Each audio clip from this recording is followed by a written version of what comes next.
Good evening, everyone.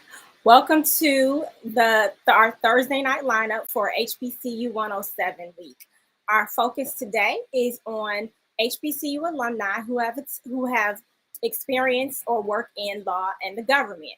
We are also going to be highlighting HBCUs that serve the role of as community colleges or technical schools. If you heard the State of the Union on Tuesday, you know that President Biden stated that community colleges are the nation's hidden treasure. So we're going to shine a little spotlight on community colleges and technical schools that also are HBCUs. And many people are not aware of that role or aware that there are schools that serve in that capacity that are considered HBCUs. Several nights this week, one of the students who participated and interviewed alumni attended Lawson State Community College, which is a community college that is also an HBCU located in Birmingham, Alabama. So we're going to spotlight a few more of those colleges today, in addition to, of course, giving away another scholarship.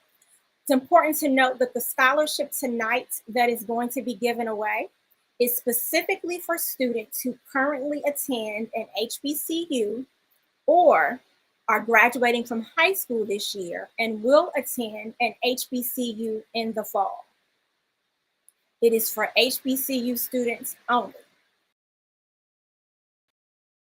To be eligible for the scholarship, to be watching, and I'm going to repeat long, but so that means that if you are a parent, your child has to be attending an HBCU or will be attending an HBCU in the fall. If you are a student, you must be attending an HBCU. So in order for you to win this scholarship this evening, you need to make sure that you send an email, because we want to make sure we're getting the students who are individuals who are actually attending HBCUs. You need to send an email to THE107.HBCU@gmail.com. Again, send an email, make sure your name's in the email, to THE107.HBCU@gmail.com. That is for the scholarship this evening. That is for students who attend an HBCU or will be attending an HBCU in the fall. So make sure in the email that you send, you have your name in the subject line, or the name of the student if you are the parent, and the name of the college that is being attended or the college that will be attended in the fall. Very important. Okay, I'll announce it again in case you missed part of it, but that's our opening. You need to make sure that if you're interested in a scholarship for this evening, that is what you do. All right. Now, as I mentioned, we are going to be highlighting community colleges this evening. So for our community, one more thing, you also have to be registered. So if you're not registered, you want to make sure you get registered. So for our community colleges, there are about 13 or 14 HBCUs that are community colleges. Additionally, there are several colleges that have a community college component. So for example, the University of the District of Columbia, full university, but it also has a community college component. The same goes for Albany State University. It acquired Darton College in Georgia, and so now Darton College is the community college component of Albany State University. So it offers both. There are also a few other colleges that, while the majority of their degrees are bachelor's degrees, they still also offer associate degrees. Clinton College in South Carolina is one of those schools, and Arkansas Baptist College in Arkansas is another one.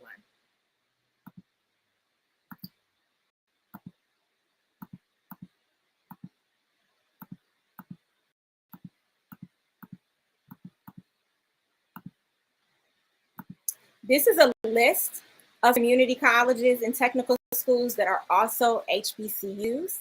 If you see a little asterisk beside it, that means that those schools also offer housing. So many of you might want to go to a community college, or you're considering the options of a community college. Understand that in some cases, you can still get the same experience that you would have at a four-year college. A lot of them offer sports. They offer other activities on campus like marching band, SGA, and several of them, as you can see, also offer housing.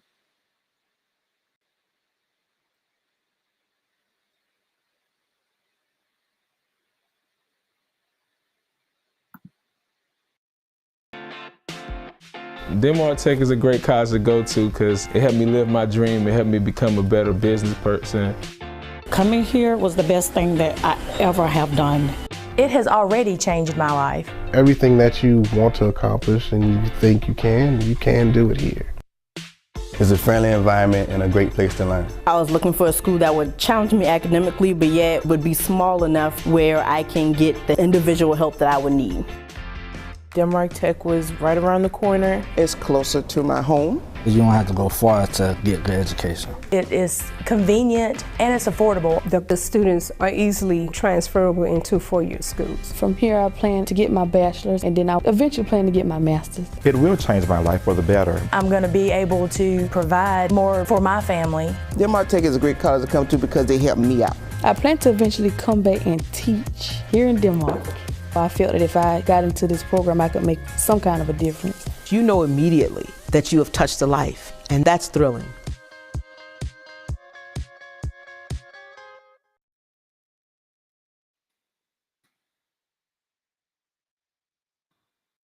All right, so Denmark Tech is one of our community colleges or technical schools that we are spotlighting today. It also offers housing.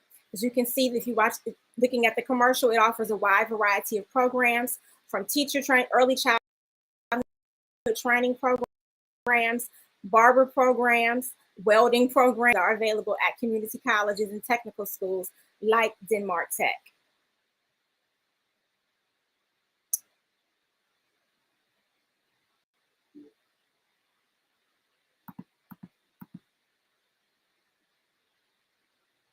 So before we get started with our first interview, we are going to spotlight an HBCU legal legend. So our first spotlight is on Thurgood Marshall, who hopefully everyone listening and watching knows. Thurgood Marshall graduated from Lincoln University and then earned his law degree from Howard University School of Law.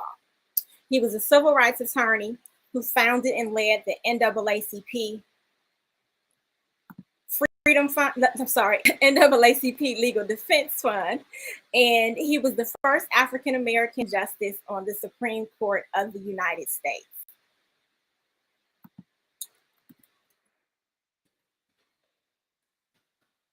All right, so we're going to go ahead and get started with our first interview. Our first interview is going to be with Jackson State and another Howard Law School grad. Oh, hold on, he kind of left the room for us. Okay, here he comes. Another Howard Law School grad and Jackson State alumnus, Eric Simmons. And he's going to be interviewed by Dillard University student, Spencer Jones.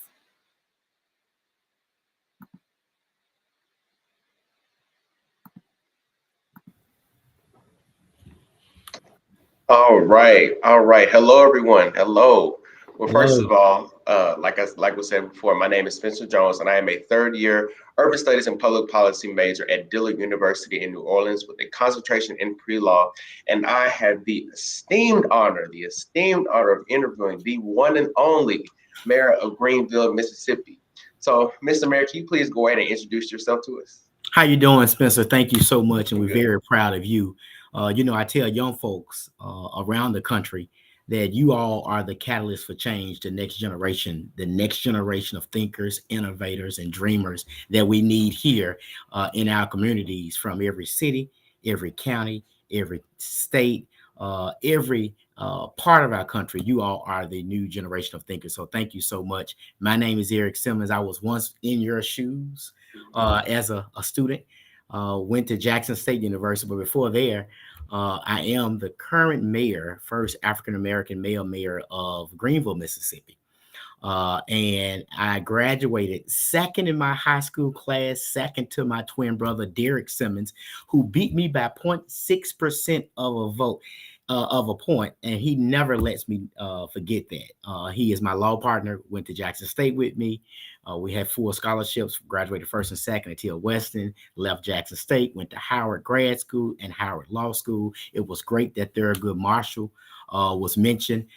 It is always good to talk about Howard and Jackson State and all of our HBCUs. When you think about the 107, and when you think about every major movement in this country, that has effected change of social justice and equity, you will see an HBCU grad at the helm of that. So God bless all of you all, and thank you all for having me.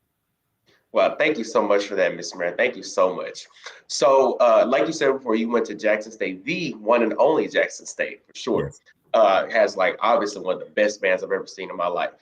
So looking back on your experience at Jackson State and you now being the mayor of Greenville, Mississippi, where you grew up, and I think if I read correctly, you had like the highest voter turnout, correct? I did. You did. So it's something to be proud of. So looking back on your experience at Jackson State, how do you think that your HBCU experience prepares you for the great man that you are today? Well, not only am I a good HBCU grad, but I'm a brother of Kappa Alpha Psi fraternity. It's on the yard. Derek and I ran Delta chapter of Kappa Alpha Psi. And so even from student government, I became Chief Justice on the campus of Jackson State. He was the Vice President. You learn how to deal with people. You learn how to talk, be cordial. You learn how to organize. And so those skills of organizing, knowing how to galvanize and pass out flyers to get folks to, quite frankly, a social party. You learn how to listen. And so those are some of the skills you learn in a family environment at an HBCU that I don't think you really would get at any other institution. All 107 our institutions, train us to be a family environment. And when I got to Jackson State, when I got to Howard, that's what you got from the faculty, from colleagues that you met from around the world. When you got to an HBCU campus, it was like family. And so when you got back home to Greenville, Mississippi, it's right back like family. You look and see how you can affect change in your community. Listen to your folks and see what issues that they face. And if you move forward, with a collaborative approach in an HBCU fashion of family-oriented leadership, you could be successful in government. Oh, wow. Actually, speaking about that, so I'm an urban studies and public policy major with a concentration in pre-law. And so I have aspirations to be a civil rights attorney, but I also would very much like to go into politics as well. And actually this past semester, I interned with the Democratic National Committee. And I think that's what really sparked the interest in me. So for students like myself that are interested in law and politics, what were some of the biggest challenges that you faced as you matriculated through your career? Well, you are always underrepresented. And just like now, you look at HBCUs with the 107 representing 3% of HBCUs and college universities in the whole macro scheme. But on a macro scale, you're overrepresented when you think about the level of support that you have, like the DNC that you just mentioned. This particular organization, Ms. Jones is on an outstanding job. It connects us. And so what we think is big is small, because I can talk to a brother from Dillard. I can talk to my colleagues at Tougaloo or South Carolina State. And so you begin to tap into the networks that you have. But the most challenging thing I would say, to answer your question more directly, is just going through the fray, making sure that you do 300, 400%, not always having the resources that you need to be successful, but being able to take the skills that you learn from HBCU to learn and research to see where you can get resources, where can you learn networks to be ultimately successful in anything that you do. In Greenville, I can say we have a population rate of about 38.6% poverty rate. We have certain areas in this community where we have about 60% of children below poverty. But since I've been mayor, we've done over $350 million in local, state, federal, and private investment, working with Congressman Biden G. Thompson, who is the chair of Homeland Security, but also on the January 6th committee. And so what we've done, even though I went to Jackson State, 40 minutes from here is Mississippi Valley State. So we've linked in to Mississippi Valley State to offer dual enrollment to our high school students, where we have a dropout rate that is higher than normal. But now we got a pipeline going to folks to Mississippi Valley State universities, and always using as a backbone the HBCU. The HBCU is an epicenter for innovation, problem solving, economic development, community development, workforce development, and every single thing a city needs to build a sustainable community. My approach is always linked to your local HBCU. Good. Yeah, I know that I definitely try to have that same approach because more often than not, you see sometimes the same HBCUs receiving the same receiving attention like Howard and Spelman, but all HBCUs matter too for sure. That's right. So, so to kind of wrap things up, so you see that HBCUs now. Well, HBCUs are kind of what's trending right now. Yeah. You know, everyone wants to be, you know, diverse and inclusive and give back. And the first place that they're going now is HBCUs. So what place do you think HBCUs are going to have going forward in higher education? You know, I think HBCUs with the current administration and the current climate. Of course, you saw President Biden appointed Dr. Glenda Glover, president of TSU, to serve on the HBCU committee. And that's a wonderful appointment. I know Dr. Glover. She was at Jackson State when I was there. And I think HBCUs is going to propel to become the number one a group of institutions that folks want to go. You can see even Jackson State, my dear old college home, Deion Sanders and what he's doing, and the sports realm of HBCUs, getting the number one recruit. But we need to move a little further than getting the number one recruit in sports. HBCUs, I will see, will be getting the number 136 ACT scores and SAT scores. That's right. Everyone will like to go and want to go to HBCU, be you black, white, red, or yellow. You will want to go to HBCU if you want to succeed in life. Oh, wow. Well, Mr. Mayor, you know, unfortunately, our time is running short, unfortunately. But look, we got to find a way to bring you to Dillard because you've been dropping gems this whole interview. Got to come talk to our students. Got to. We'll love it, Spencer. Thank you, man. I got to get you here to Greenville. If you want a job, man, you know, we offer jobs for HBCUs all the time, graduates. So, you know, we'll pay you. You can come to Mississippi, you can get some good barbecue, good blues music, and you'll have a wonderful time. Probably find your wife down here too. Oh, I know that's right. Look, I've been to Greenville a few times. Look, it's a good city, good city. Yes, but Mayor, yet again, thank you so much. It's been an honor, and thank you so much for your time. God bless you, brother. Thank you so much. You as well. Well, thank you, gentlemen, for coming on and talking about the great things that come out of Jackson State University. Eric, you know, and Spencer, you know, I love talking about HBCUs and listening to students and alumni of HBCUs. Hopefully, Dr. Kimbrough heard your request to get Mayor Simmons to come talk to the students at Dillard University, and he's on it already. Oh, I know him, he probably is. Make sure it happens. I want to point out a couple things that were stated. First and foremost, when we talk about resources, I bring this up frequently because we also often talk about financial resources, and we know that our schools are underfunded. Mississippi, you know, a while ago had a lawsuit against HBCUs in Mississippi, had a lawsuit, still didn't get all the money they needed or deserved. That's going on across the country. There's so many articles that you could read. Forbes ran an article about the underfunding. But I want to make sure people realize that despite being underfunded, we overproduce. And the reason that we overproduce is because the main resource at an HBCU is something that you cannot quantify, and that is the people. It's going to be the people who work there. It's going to be the alumni. It's going to be the students. I can say that I was able to reach out to Spencer. I never met Spencer, but I knew someone who he knew. And we were able to make that connection, all because we love HBCUs.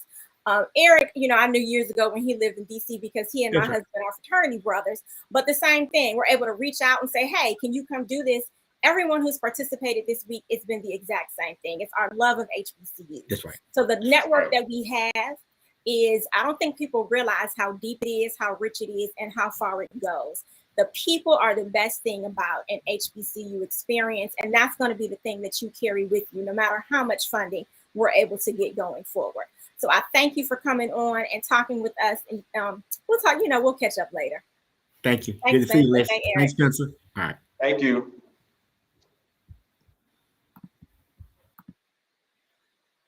All right. So a couple of points before we move on. Scholarship this evening is going to a current student at an HBCU or a student who will definitely be attending an HBCU in the fall. In order to be eligible, what you need to do is send an email to 107.hbcu@gmail.com. In the message or in the subject line, you need to have the name of the person receiving the scholarship. So if you are a parent, it needs to be your child's name, unless you as the parent are enrolled at an HBCU as well, and the scholarship is for you. And you need to have the name of the school where you are currently enrolled, or the school where you will enroll in the fall. Your name, the college that you are attending or will attend in the fall, and it has to be again at HBCU. Send that email to the107.hbcu@gmail.com. So again, we are spotlighting HBCU alumni that are in the legal field or work for the government or work in government industry. Our next spotlight is Miss Katie Hall. Katie Hall is an alumna, or was an alumna, of Mississippi Valley State University.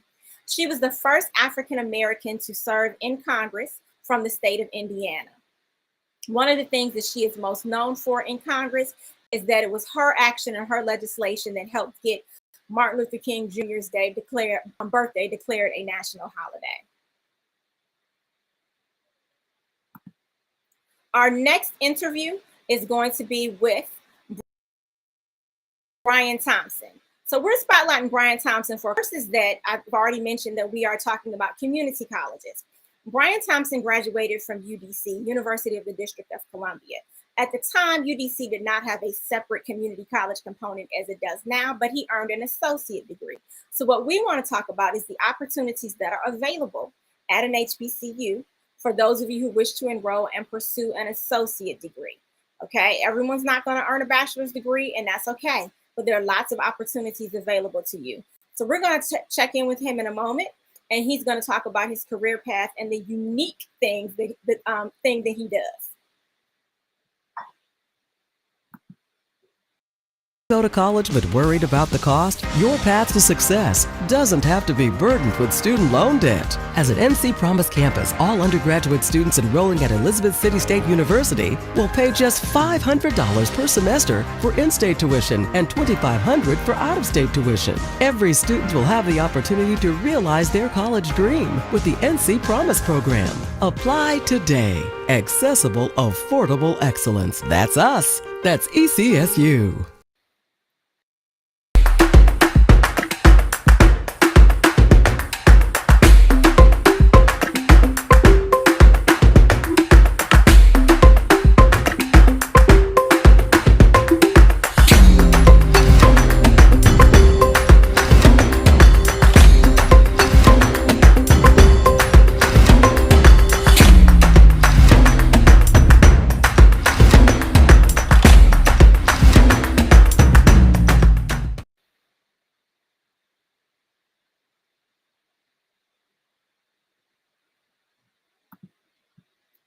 All right, so I am excited to have UDC, University of the District of Columbia, alumnus Brian Thompson with us. I'm going to give you a little back info before we jump into this interview. I featured him previously on the 107's Facebook page. The feature was called, or highlighted, called "It's All About the Benjamins." So before I tell you what he does, I'm going to give you a little back HBCU story. So first and foremost, it's worth noting that HBCU alumni have a history of U.S. currency in ways that you may not be aware. First, Hampton alumnus and Tuskegee's founding principal, Booker T. Washington, was the first African-American honored with his image on a U.S. coin. The Booker T. Washington commemorative half dollar was issued in 1946. His image also appeared on a commemorative half dollar with scientist George Washington Carver. Both coins were designed by Isaac Hathaway, the founding member of the Department of Ceramics at Tuskegee.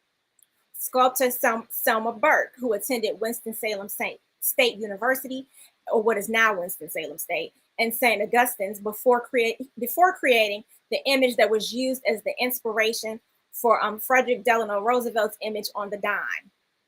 Additionally, 5 African Americans have their signatures on paper currency by virtue of serving as registrar of the U.S. Treasury or U.S. Treasurer. 4 of the 5 attended HBCUs. Judson Whitlock Lyons, the first African-American attorney in Georgia, graduated from Howard University's law school. Ironically, his name appears on the first $10 Bison notes. William Tecumseh Vernon graduated from Lincoln University of Missouri and Wilberforce. He also served as president of Western University, an HBCU that was located in Kansas. James Carroll Napier also attended Wilberforce and Howard Law. He served as a trustee for Fisk and Howard and was instrumental in founding Tennessee State University. Houston-Tillotson alum A.Z. Taylor Morton was the first and only African-American to serve as U.S. Treasurer. She is also the only African-American woman to have her signature appear on U.S. currency. Now, you may be wondering what that has to do with our guest. Our guest, Brian Thompson, again, who graduated with an associate's degree from the University of the District of Columbia, is the only African-American who has actually designed a banknote. He is the only African-American currently working for the U.S. Treasury to serve in that capacity. So if you have $100 bills in your wallet, he is the person behind that design. So he's going to discuss his path to that career and how UDC helped him get there. So thank you, Brian, for joining us. And I want you to just jump right on in and just tell us your story. How'd you end up at UDC? What were you studying at UDC? And then how did you end up having this job? I think it's a career don't even realize exists in the first place. So it's a very interesting job. And obviously, we're excited to have you on to talk about it. Thank you so much. UDC plays a very pivotal time in my career. They were actually the university that I looked to because they had an associate's degree that I actually needed to finish my 7-year apprenticeship. So the qualifications for my 7-year apprenticeship was to be enrolled in college, and I wanted to go to an HBCU. And I was actually interviewed by Dr. Yvonne Carter. She was actually a part of the Harlem Renaissance at one point from I think North Carolina. She welcomed me in, her and Dr. Smith, and it was just a very good journey. And the good thing about the only reason why I have an associate's degree because it was literally a 7-year apprenticeship in order to do the job that I do as a banknote designer. So for me to carry the load of a 4-year university and trying to do a 7-year apprenticeship would have been a heavy load when the focus had to be split, which was an amazing task. It took a long time to get there, but I'm glad I did. All right. So the 7-year apprentice you started before you enrolled in UDC. How did you even find out about the process? Well, it was actually a job requirement. It was actually a job requirement. Once I got hired, they said, hey, we would like for you to go to college at the same time. So I actually was going to UDC for 6 months and then was working on my job for 6 months. And I was rotating until about maybe like my 5th year where I would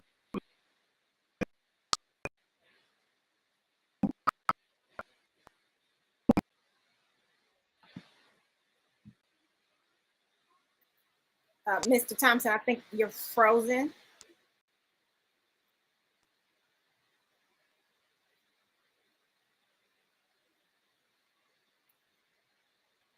I'm going to pause for a moment so you can get adjusted.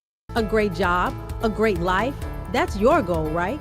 Whether you are a traditional student, a transfer student, a military student, or a dependent, an international student, or an adult learner, Fayetteville State University provides exceptional educational opportunities for everyone. We offer nationally ranked degree programs at an affordable cost. Visit uncfsu.edu to learn more and apply today. Come here, go far. This is Fayetteville State's promise to you. All right. Well, Mr. Thompson is rejoining us to reset his internet connection. I want to remind you that our scholarship this evening is going to a student who currently attends an HBCU or will attend an HBCU in the fall. So what I need you to do is send an email, the107.hbcu@gmail.com. Name of the student in the subject line and the college attending or the college that will be attended in the fall, also in the email. All right. So let me see if we have Yes. Okay. So Mr. Thompson is back. Perfect. And so we're going to jump back in where he talks about his apprenticeship program and how he got started designing banknotes for the United States government. All right. Go ahead. Thank you.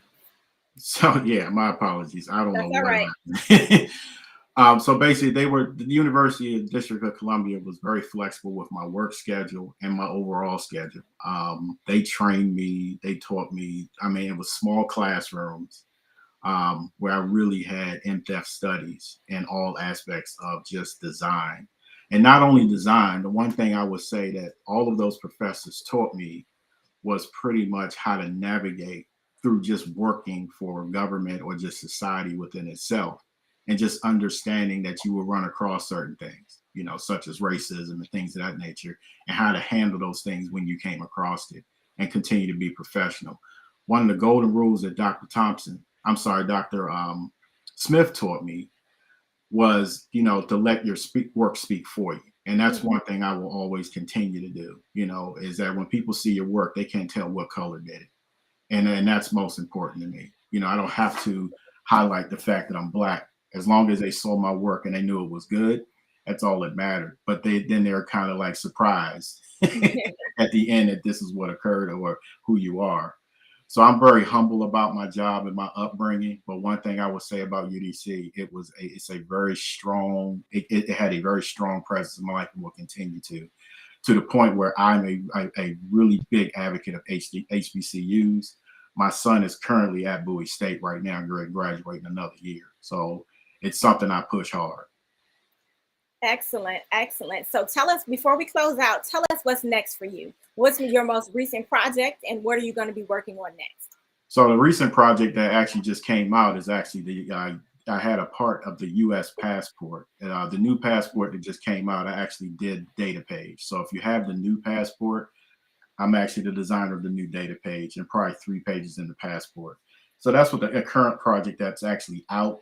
Of course, I can't talk about what I'm currently working on because it was a gag rule, but there's a lot of stuff coming. And actually the next project I work on will actually be the project that I finish up in 7 years. So I'll be retiring in 7 years and start, you know, and pretty much start my own company, doing a lot of freelancing and hitting a lot of HBCU campuses to talk about just being an artist or a designer. Okay.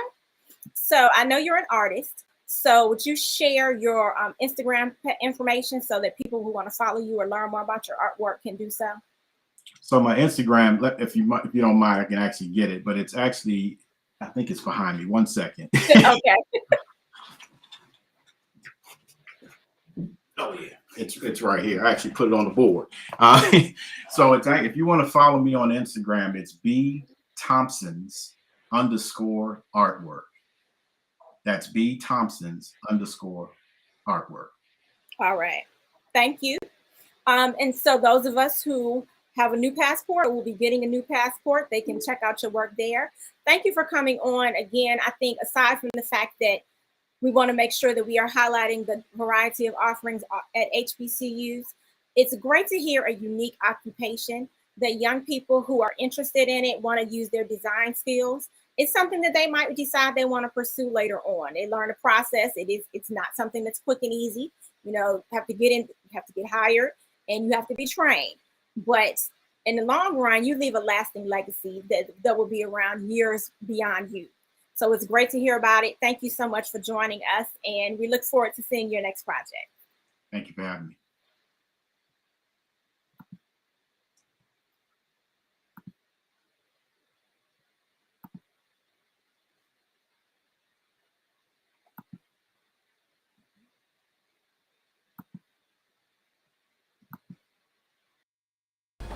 Ask yourself, are you next? The next Olympic athlete. The next Hall of Famer. The next great musician. In terms of the pressure. The next vascular surgeon. Are you next? Are you next? I'm next. South Carolina State University. Are you next?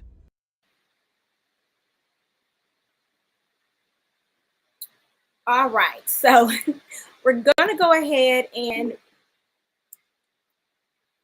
remind you one more time about the process for our raffle, because after the next interview, we're going to have the raffle. So if you are interested in winning our scholarship this evening, it is for HBCU current students or someone who will be attending an HBCU in the fall. Okay? You need to send an email to the107.hbcu@gmail.com. The email needs to have the student's name that the scholarship is for and the HBCU that will be or is being attended. Okay? All right. So our next interview is between a student, a student at Norfolk State University, and Latrice Powell, who is an alumna of Latrice Powell was an alumna of Bowie State University. Her career is also unique. It's one that when I read about it, I was just like, I've never heard of this before. So it's great to have different resources and learn about different opportunities that are available to you, particularly if you decide to attend an HBCU.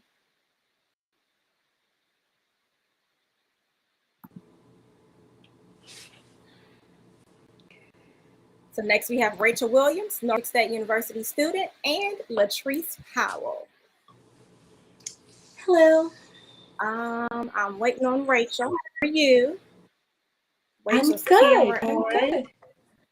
Okay, give me 1 second because Rachel's camera is, I don't think she knows, but her camera is not up.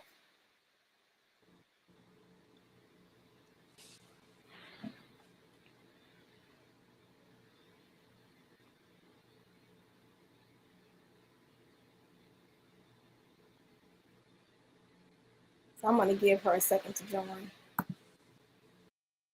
Innovative programs, experienced instructors, and a commitment to student success. It's why Lawson State Community College has been named one of the top 5 community colleges in the nation. With hands-on instruction that goes beyond a textbook, experienced instructors who care about your progress, and convenient online day, evening, and weekend classes held on 2 campuses, we're the right choice for you. Come experience our commitment. Lawson State Community College. Start here, go anywhere.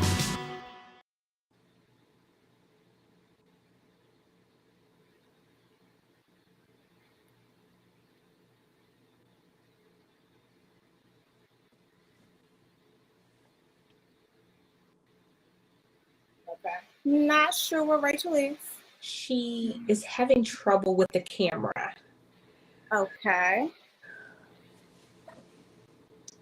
It's a great thing that you thought ahead and gave us information on the person who's interviewing us, because I was able to text and tell her about giving herself permission or giving the app permission. It got stuck with me for a minute and I have to log back out and log back in. Okay. Hopefully in about 30 seconds she'll be adjusting, and if not, then we'll switch out and go to our next interview and then come back to you. Okay.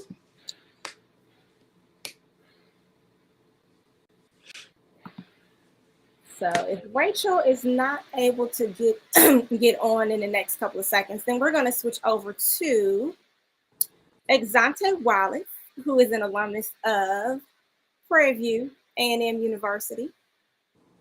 And then we will get to Alyssa Pillow, but we're going to give her a second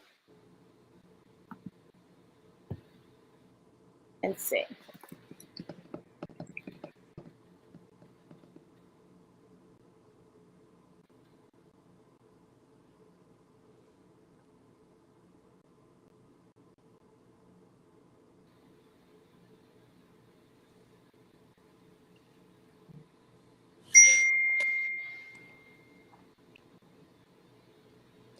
So she can see herself.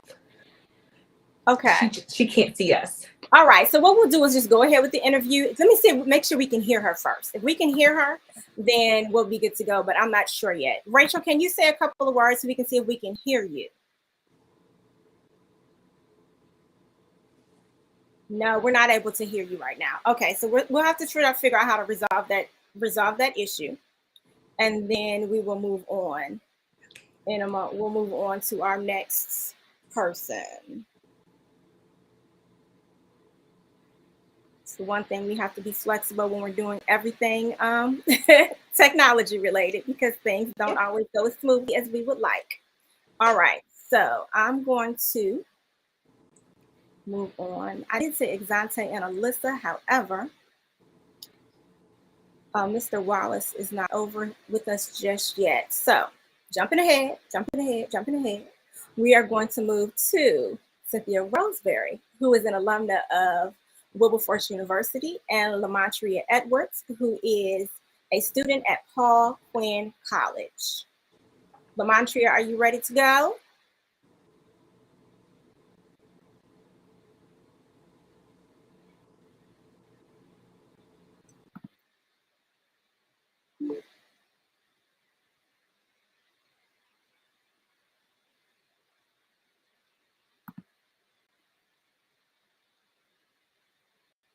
Lamontria, let me know if you're ready.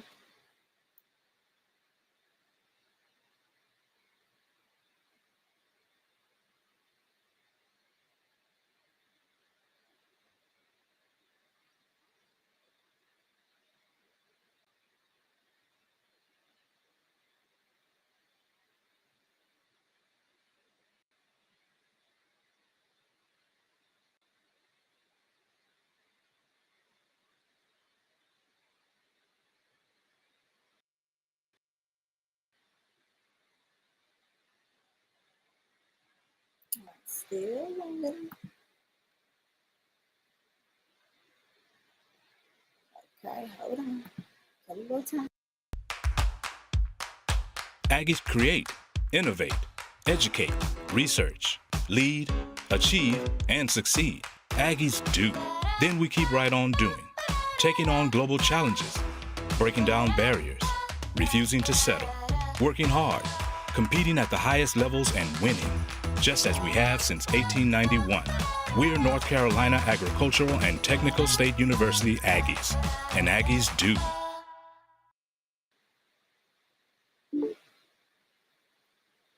All right, while we wait on a couple people to jump over and be ready, I'm going to spotlight someone else, our HBCU legal legend, Reuben V. Anderson.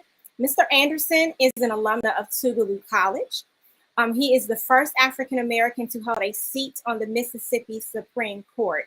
One thing to notice about Tougaloo College is that they have produced more than between a third and half of all the Black doctors and lawyers in the state of Mississippi. And Tougaloo is a pretty small college for it to have done so. A lot of people have never heard of Tougaloo, but if you've heard of Congressman Benny Thompson, then you've heard of Tougaloo. It produces a lot of doctors and lawyers and individuals who also go on to serve as journalists. So it's a small but mighty HBCU. It is also the alma mater of Geraldine Hines, who is the first African American to serve on the Massachusetts Supreme Court. All right, so we're going to jump in and go to Exante Wallace and Alyssa Pillow. Alyssa Pillow is a student at Texas College. She is going to be interviewing Exante, I apologize for that, Exante Wallace, who is an alumnus of Prairie View A&M. All right, so here we go. Here is Miss Alyssa, who is joining us, representing Texas College. And here is Exante Wallace, who is an alum of Prairie View A&M. You can go ahead and begin when you're ready, and I'm leaving. Okay. Hello. So how did you decide to attend your HBCU, and what was a few best memories of your HBCU? So first, good evening. My name is Exante Wallace. So the reason why I chose Prairie View A&M University was, one, just growing up Black in this country. I had always felt like I wanted to be in spaces in which I was celebrated and not just merely tolerated. So in high school as a senior, I read the book Between the World and Me by Ta-Nehisi Coates, which talked about being a Black man and just some of the observations of the world. And that kind of just opened up my eyes, especially with the Trayvon Martin case just happening. And so I had always heard about HBCUs. My parents went to Grambling, so they always talked about HBCUs. So at that time, I was going to either go to Oklahoma University or Prairie View A&M University. And while we're driving to Oklahoma, I decided to take a quick pit stop with my mom to Prairie View A&M University just to see what people are talking about. Because, you know, you get a lot of negative stereotypes about Prairie View that is dirty, there's this and that. You know, that's just what happens when you're in the South. People speak on things they don't know about, nor ever experienced. So when I went on Prairie View's campus, I saw how beautiful it was, how everyone was saying hello, how well dressed and mannered people were. It totally changed my paradigm on what is the narrative of HBCUs that has been concocted by outsiders my whole life. And so I thought about Prairie View all the way up to Oklahoma, and I spent the night at Oklahoma. And every time we stopped at a new place, Oklahoma, all I could think about was Prairie View, Prairie View, Prairie View. So that next day, I called my mama up. And I said, "Mom, I'm about to be a Panther." And from there, that's all she wrote. And I ended up going to Prairie View A&M University, where I got 2 degrees: my bachelor's of science in mathematics and my master's in community development. But I would say personally, my favorite memories was definitely homecoming. And not just for being a student and, you know, having the extracurricular activities that students have during homecoming, but homecoming was a spot.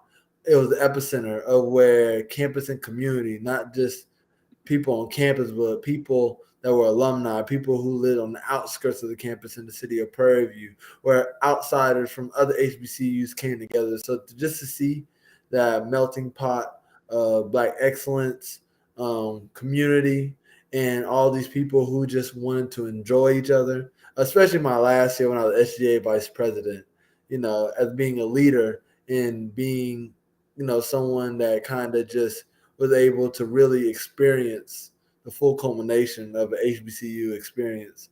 It was just an amazing thought, and I can't wait to our next homecoming now that COVID is done, because I know 2022 homecoming is going to go bonkers. So I may not be Exante Wallace come October. So Okay, so next question is, what was it like becoming city council member at such a young age? yeah, so I ran and got elected as city council member my senior year of college at the age of 21. And, you know, I always believe in the statement that, you know, it takes the wisdom of the elders and the young people's energy.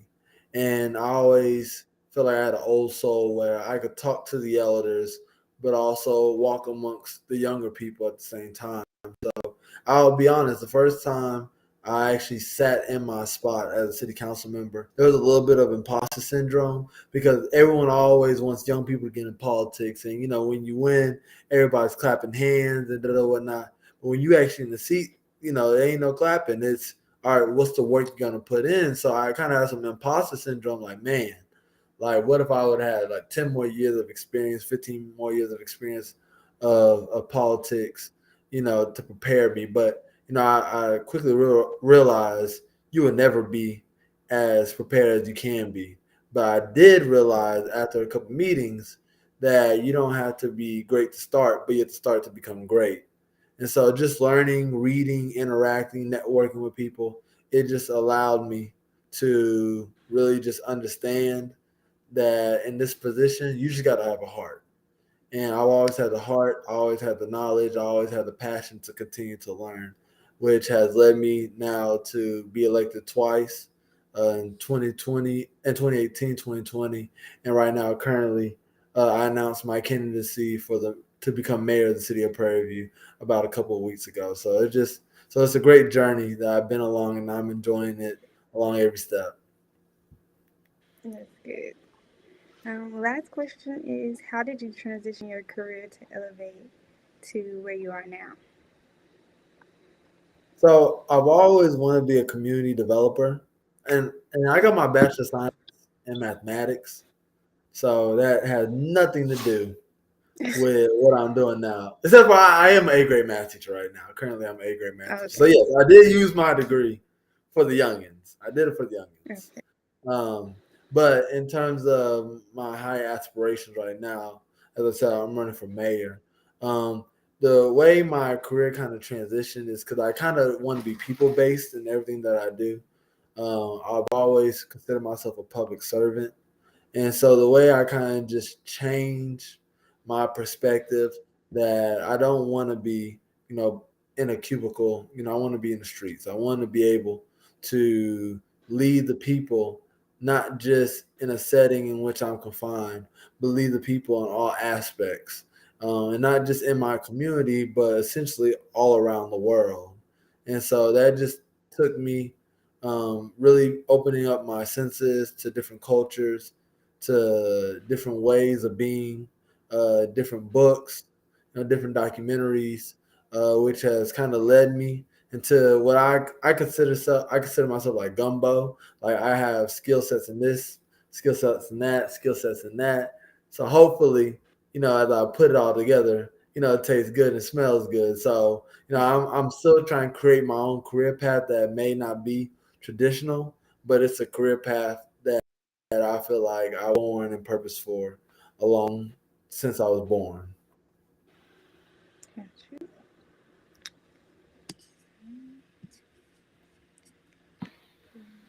Well, thank you for that, Exante and Alyssa. Thank you. We look forward to seeing your next steps, Exante. Later on this year, that you were elected mayor of Prairie View A&M, because I always like to share our election stories and let everyone know what alumni of HBCUs are doing. And then I also want to highlight, because I didn't mention this earlier, Alyssa Pillow is serving as the current reigning Miss Texas College. So campus queen with us. Yes. That's what I'm So talking about. thank you, Alyssa. Thank you, Exante. Have a great evening. Are you have a great one too? It's been my honor. All right, so we are getting ready to announce our scholarship winner.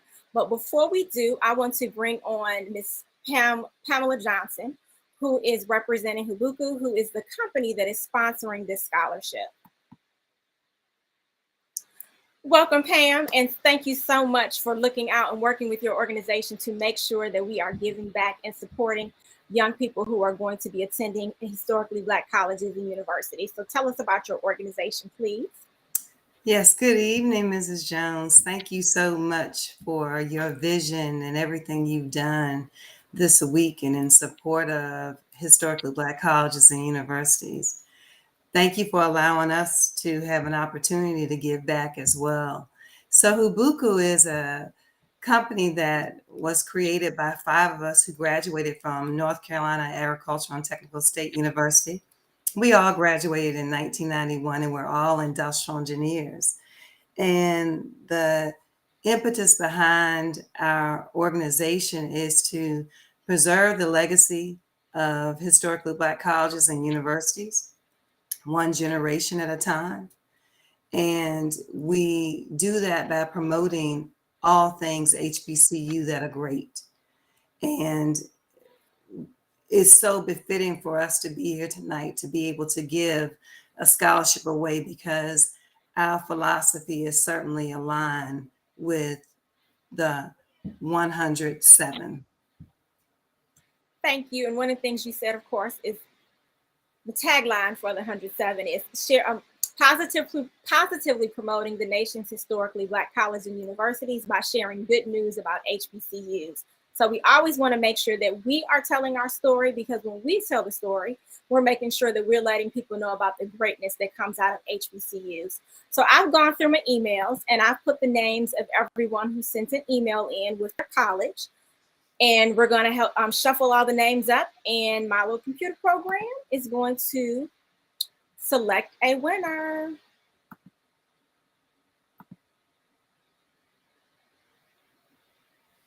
All right, so the winner for the scholarship this evening that is going to be presented by Hubuku is Justin Stiles. And if I am not mistaken, Ms. Johnson, Justin has not decided which HBCU he's going to this fall, but the first one that he mentioned was North Carolina A&T on his list. So that will help him, that the money, the scholarship that you are providing will certainly help him get there. So Justin, I'm assuming you're still out there listening. I will send you an email and follow up with you on next steps, and we'll make sure you get your scholarship. Thank you so much. Very excited to have you join the HBCU family this fall. And Pam, again, thank you to you and your team for supporting HBCUs. And thank you to the 107. Thank you, Mrs. Jones.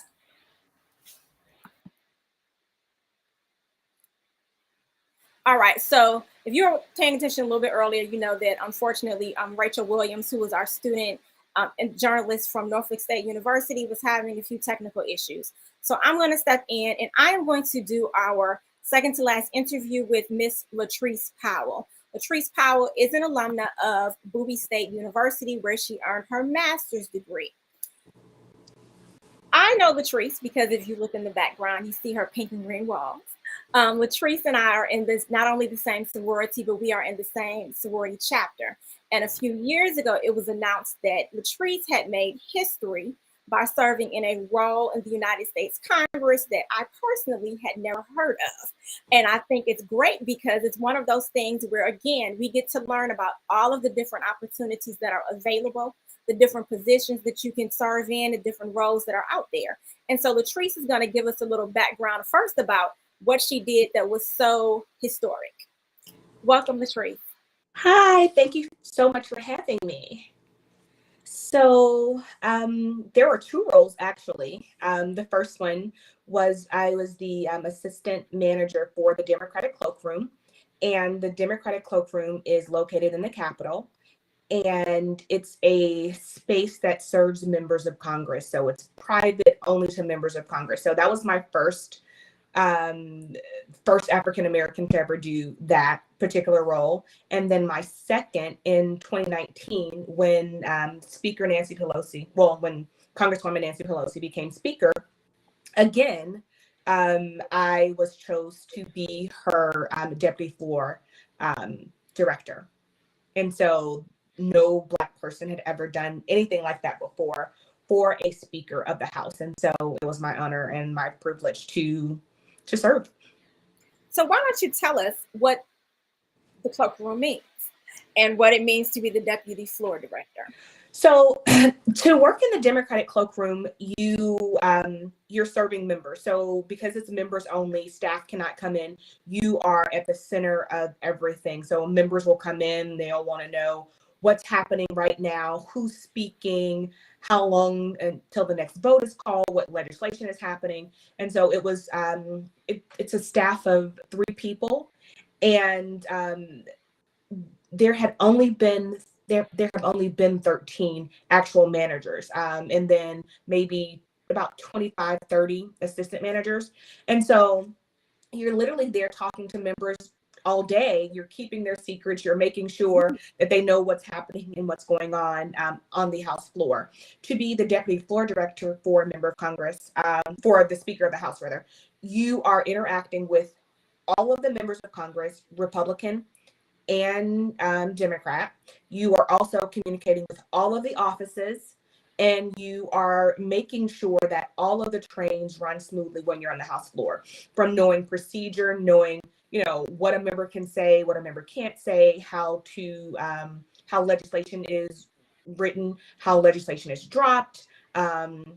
You watch a bill from inception. So from a member having a thought to helping their staff, walk through the bill becoming, making sure that the bill can actually land in committee, and then moving all the way to markup, then the House floor, and then being voted on. So just responsible for all of that, and making sure that everything is running smoothly.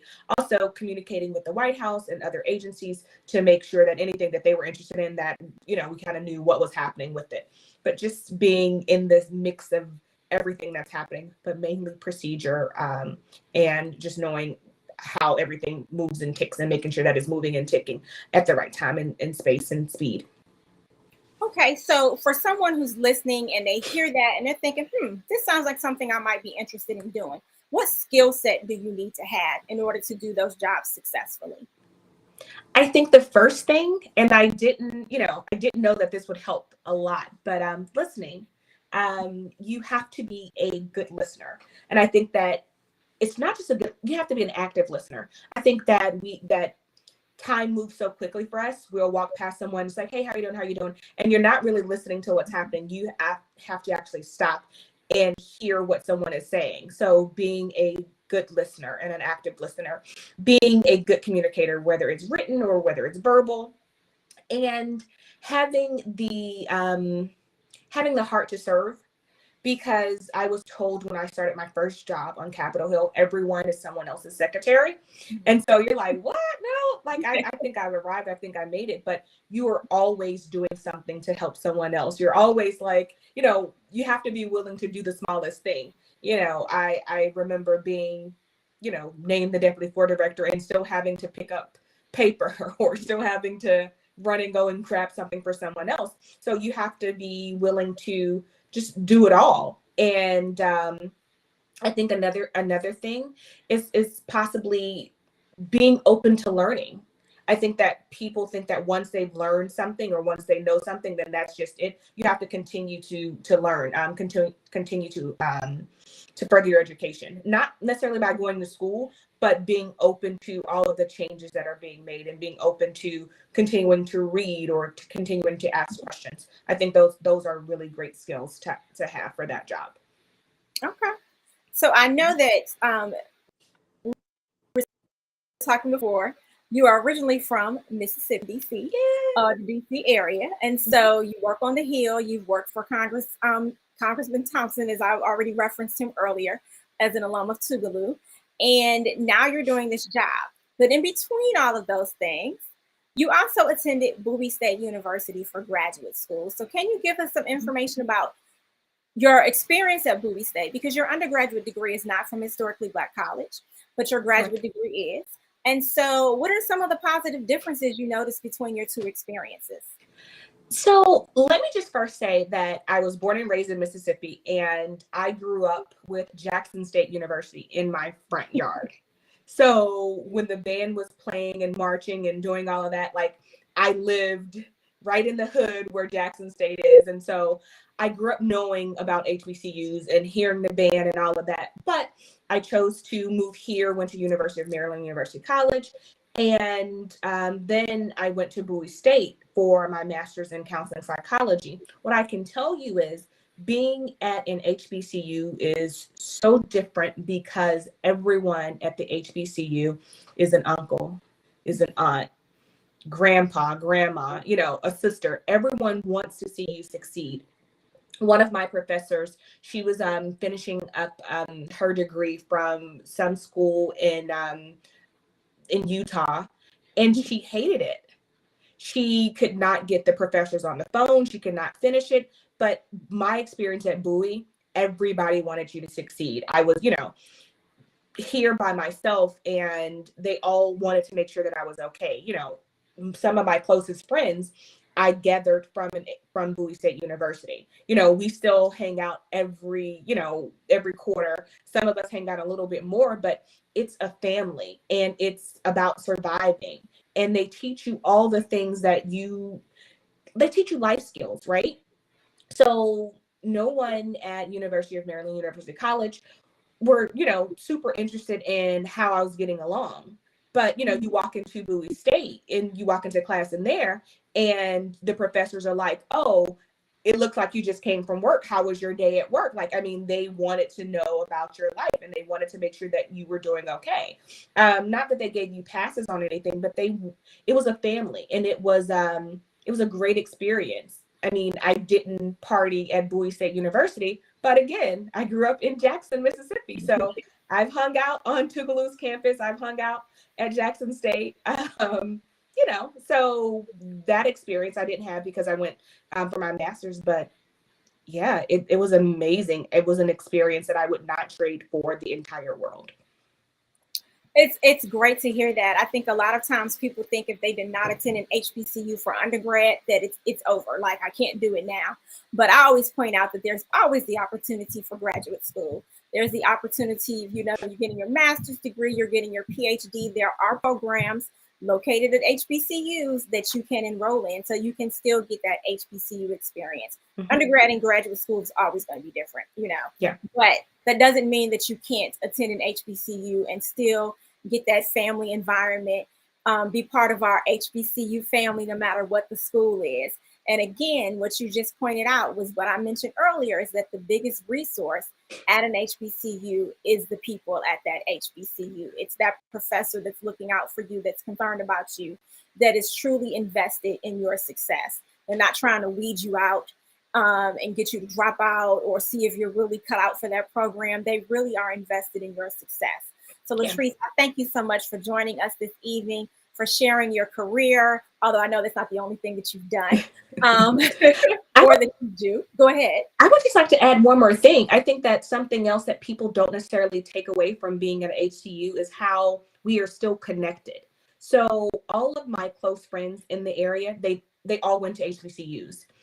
And I don't think that people think about, oh, the opportunity that happens after, or, you know, what happens when you're working and there's this collected experience that you have with someone else who in connectedness of others who went to HBCU. So that's also something to think about when considering an HBCU. It's not just your HBCU in particular, it's all of them, and we all have a kinship together, like your cousins or something. Exactly. And so the DC area, of course, there's somebody from every HBCU here in the Washington, D.C. area. Exactly. There are alumni, there are communications. I'm from Cleveland, there's a Cleveland Council HBCU alumni. So there are many cities and states that have the same types of organizations. And so people can get involved in those and meet and mingle and network with other HBCU alumni. It's definitely something that people need to think about. It's part of that experience, and it'll be a part of everything that you take along with you once you graduate. So thank you, Latrice, for joining us this evening and sharing your story with us. And again, hopefully there'll be some people that heard what you were talking about and were like, that sounds like something that's really interesting and that I would like to consider doing. Thank you again. Have a great evening. Thank you. Thank you so much for having me, and you have a great evening as well. All right, so we're going to launch directly into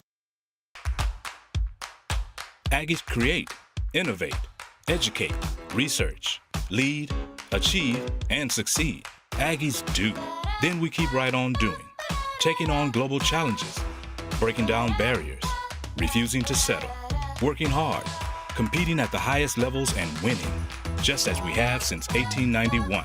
We're North Carolina Agricultural and Technical State University Aggies, and Aggies do.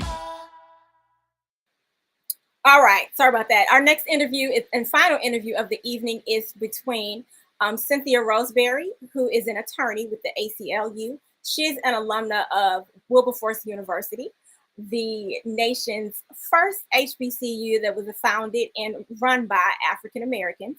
And she will be interviewed by Lamontria Edwards, who was a student at Paul Quinn. And I want to point out that Paul Quinn and Wilberforce are both universities that were founded by the AME Church. So they have a connection there with that. So welcome, Cynthia. And we'll get Lamontria hopefully checked in. There we go. Get Lamontria going. Thank you so much for joining us this evening, ladies. Thank you for having us. Ms. Wilbur, how are you this evening? I am well. Thank you for having me this evening. It's nice to speak with you. Yes, ma'am. I'm really looking forward to this opportunity, but I would love for you to share just your full name, your position at ACLU, and what college did you attend? I know she just briefly said it, but I would love for you to restate it for our audience. Sure. So I'm Cynthia Roseberry. I'm currently Deputy Director of Policy in the Justice Division at the ACLU, although I'm compelled to say that any views that I express tonight are my own personal views. And I'm an alumna of Wilberforce University. Yes, ma'am. Thank you so much. So I want to jump right into our conversation because I'm really looking forward to sharing some of the jewels that you gave me earlier with our students and staff that are listening this evening. So my first question for you is, how what is the longest friendship that you have encountered while being a student, a graduate of an alumni of an HBCU? Yeah, so I mentioned to you earlier that tomorrow I'm expecting a visit from someone who I met 40 years ago. I'm 57. We met when we were 17 as freshmen at Wilberforce University. She's my dearest friend, and we'll spend some time together over the weekend.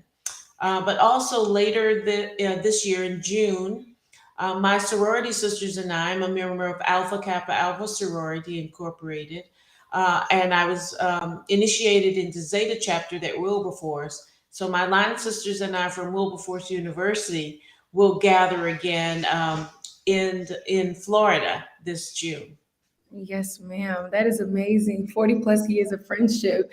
And that is look goals, like our generation look goals. So I know you mentioned earlier that in our previous conversation before jumping on here that you graduated with your marketing degree. And now you're currently working in policy. I would love for you to explain the relationship and the benefits of being able to be a graduate with your marketing degree. Sure, thanks for that question. As I see it, marketing touches everything, right? I mean, your job interview, your marketing yourself.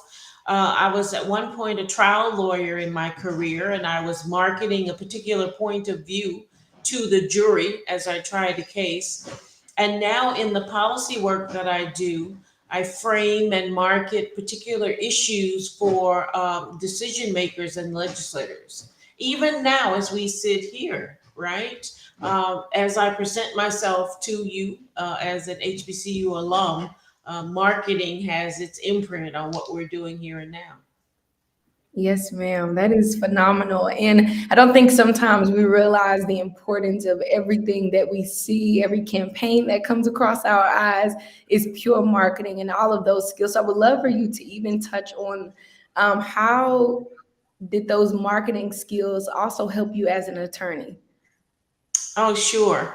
Well, in private practice, that was a business, right? And so, of course, marketing impacts the customers that you draw and the kind of forward-facing optic that you have in your business. I was also a law professor, and so marketing helped me to help students understand how to try cases, how they presented themselves, how they presented their clients, how they crafted and framed the arguments under the law, and how they persuaded a judge or a jury. And of course, again, in the policy work, you certainly can see the clear line from marketing to convincing someone, persuading someone to take up your position. Absolutely. I would love for you to share your most exciting HBCU experience while attending your university. Oh, what a great question. Um, there are so many, right? There are so many. I have to say, I've also served on the board at my university, and I also worked under contract with the university as well. And I think what was most exciting for me in all of those iterations of my connection with my university to see the traditions and the love for our HBCU continue. Although more modernized with current students, but the love for the rich history of Wilberforce University, how it was founded before the Civil War, before emancipation, to think that our forefathers and foremothers saw us in their vision, right? That's exciting to me to know that they took a chance to create this university that would educate us so many years later, even before our enslaved ancestors had received their freedom. I mean, I just think that's remarkable and that's exciting. Wow, wow, that is amazing. And Wilberforce has an amazing history. And so, how do you feel being an alumni of such an outstanding HBCU? Very proud. Many people don't know about Wilberforce. It's a private institution. And so I have the opportunity to educate people about Wilberforce when I speak to them about it and they don't know about it. Um, I know that I was loved when I was there. I know that the expectation for me was success. And I know that when I left, I was capable of succeeding because people had poured into me, right, in a way that's very different from my law school experience, for example. Law school for me was the first time that I didn't go to an all Black institution, and it was markedly different. There was competition, there wasn't a sense of community there, very different. So Wilberforce really not just educated me, but it nurtured me. And so that, you know, built me up and gave me the strength that I need to go through tough times and to sail the high sails as well. Wow, that is phenomenal. And I'll end with our last question for this evening. What is some advice that you would give to a freshman or to your freshman self that you wish that someone would have shared with you before you became an alumni of your institution? Oh, what a good question. Um, I guess that you've made the right choice in choosing to go to an HBCU. I think a lot of the marketing that impacts young people as they make decisions about colleges can skew toward PWIs. Frankly, there's more money there, more endowment, so there's more space for marketing. But uh, what you won't know, what you won't get a flash about, right? Some gold and glitter and all that, is the really substantive support that you get from an HBCU. And so it is the right choice. It is the right choice for a career in any space, right? So don't be fooled by this idea that you have to matriculate through an Ivy League school or PWI in order to find yourself situated in high spaces and in the places where you'd like to see yourself achieve. Wow, what some phenomenal advice. We just want to thank you so much on behalf of 107 and joining us for HBCU 107 week. It has been an honor, and we're really looking forward to all the amazing things that you continue to do while being a trailblazer for your alumni. Thank you. It's my pleasure. Thanks for having me. No worries. Again, I thank you, ladies, for joining us. Lamontria, excellent job once again. If you look behind Lamontria, she has a picture of the gym floor, the basketball floor at Paul Quinn College. It got a lot of publicity this year when it was redone because of how unique the style of it is. It actually tells the history of Black Dallas from segregation till now. So if you get an opportunity, Google it. You'll find quite a few articles about it. It's an amazing story. Lamontria is doing great things at Paul Quinn. Paul Quinn, in and of itself, is one of those great HBC stories because it fell on some hard times, like many of our HBCUs do. But under the right leadership, Michael Sorrell, who was the current president, it is really thriving, and it's a great opportunity for the students to attend there. Wilberforce, I know Ms. Roseberry said that it's a school not a lot of people know, but it's a school that everyone should know because of the history of the school, because of the people who have attended Wilberforce University. I was fortunate enough to be connected to Ms. Roseberry. As those of you watching might assume it's because we're both AKAs. Has absolutely nothing to do with that. The woman who connected us is actually a Delta, and she and I were friends because of our love of, we're both from Ohio, and because of our love of HBCUs. We connected volunteering at our local neighborhood school. My husband met her first and was like, I have to introduce you to my wife because one of the things she told him was, I know my HBCUs. And so he was like, oh, you have to meet my wife. And we've been friends ever since. And so, again, the HBCU network, it's absolutely amazing. Lamontria, I was connected with someone, a dean at her school who works at Paul Quinn, who I met through my husband. And so the network that we have is absolutely amazing. I don't want anyone to ever downplay it and assume that if you go to an Ivy League school, you're going to have a better network. You might for some people, but I can tell you because I have a lot of friends who went to Ivy League schools, including some who started at HBCUs and then they went to graduate school at Ivy League schools, that a lot of times the connections and the networks that they have still continue to come from that HBCU network. So don't overlook it. Don't devalue it. It is an amazing opportunity for you. I'm going to close out by highlighting our final legal legend, which everyone, of course, should now know. And if you doubt the HBCU power and the HBCU network, this should let you know that you don't need to. So our final HBCU legend for tonight, our legal legend, is none other than the current vice president of the, oops, I have a typo, the current vice president of the United States, Kamala Harris, who of course is an alumna of Howard University.